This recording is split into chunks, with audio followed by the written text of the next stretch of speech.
Morning, campers. Welcome back to Camp Chat. My guest this morning is myself, Elle, and I will be telling the steel factory story. Here we go.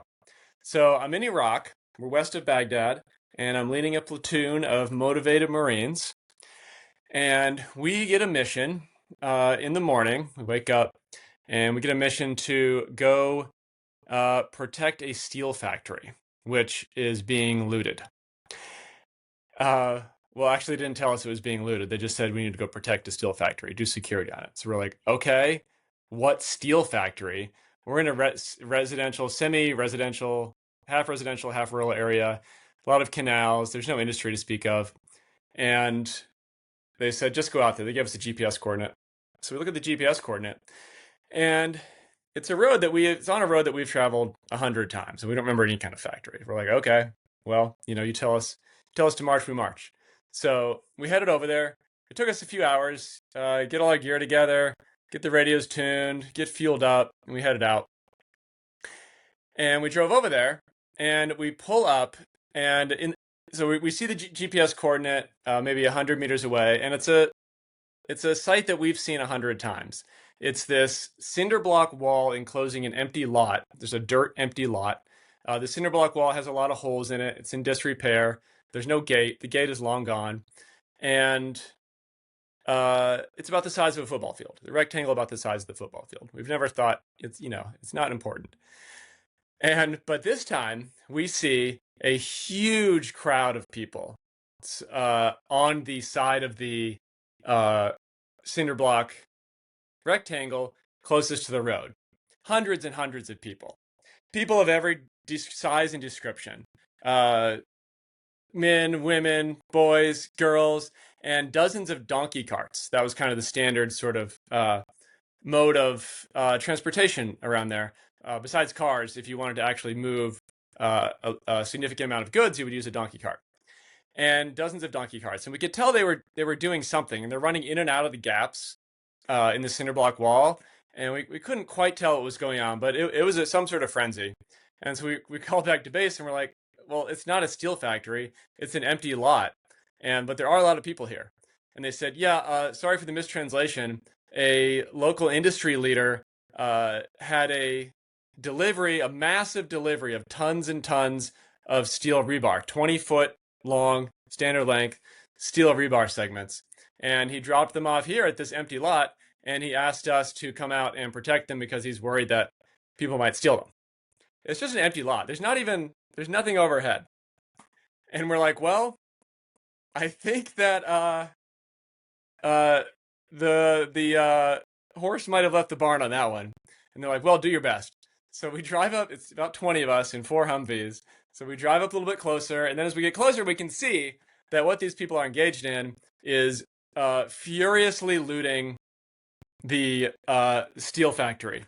There's people running in every direction, then especially as they see us.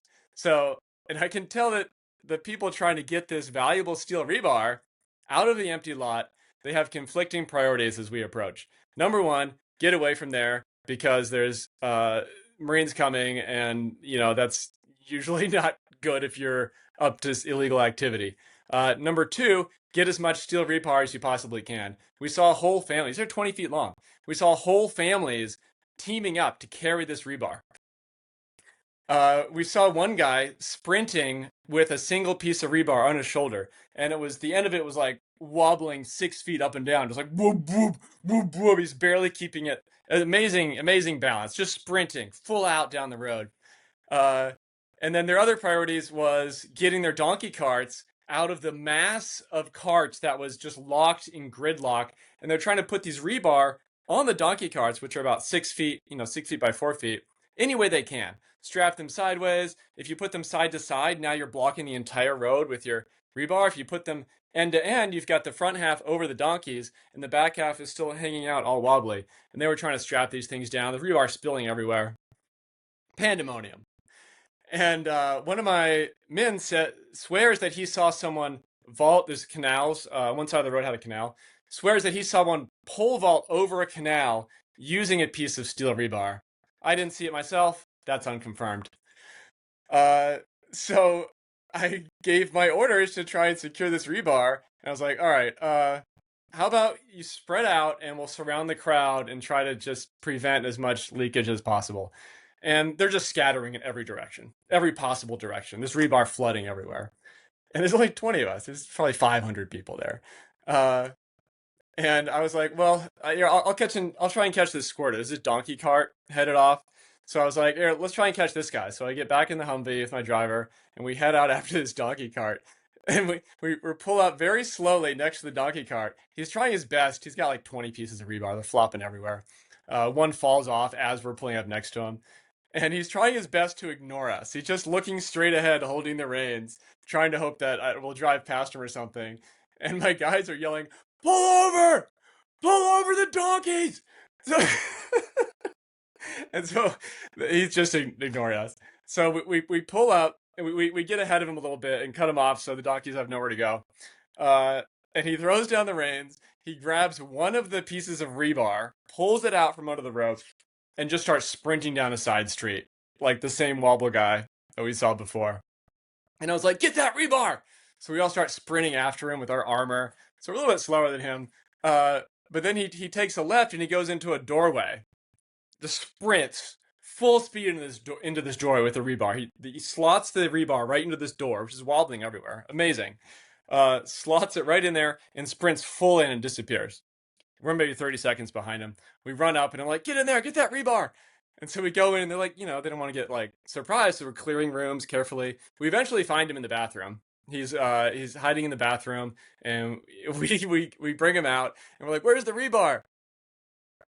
He didn't, he wasn't willing to talk and we didn't have an interpreter with us. So nobody knew how to say rebar in Arabic. So we searched the house. We searched the backyard. We searched around the sides. It was gone. Completely gone, like a magic trick. So I was like, okay, well, no point in arresting this guy. We don't even have any evidence that he stole any rebar. So let's just go. So we leave, we go back to the site, and I come back and I just see my demoralized Marines standing around. There's stacks of rebar, abandoned rebar everywhere. It's in the canal, it's down the road. There's like one in a tree. I might be making that up. And everyone's gone. There's donkey carts. There's not a soul in sight except for my Marines standing around. And I was like, okay, well, I guess check the lot and see if there's any rebar left so I can report back how much of it we secured. And one of the guys is shaking his head and he's like, it's all gone, sir. There's not a single thing of rebar in there. And I went over and looked myself. Cleaned out. They told us later it was like 5 tons of rebar. I don't know, some ridiculous amount of rebar. Tons and tons and tons of it. They said it took all night. It took the trucks or whatever that carry them. It took them all night to unload the rebar and put it into this lot all night. And and we got the call in the morning to secure it because presumably as soon as the trucks left, the looting began. Probably the truck drivers were probably looting themselves. It took us 4 or 5 hours to get out there. Totally cleaned out. Yeah, that's the steel factory story. Good night, campers.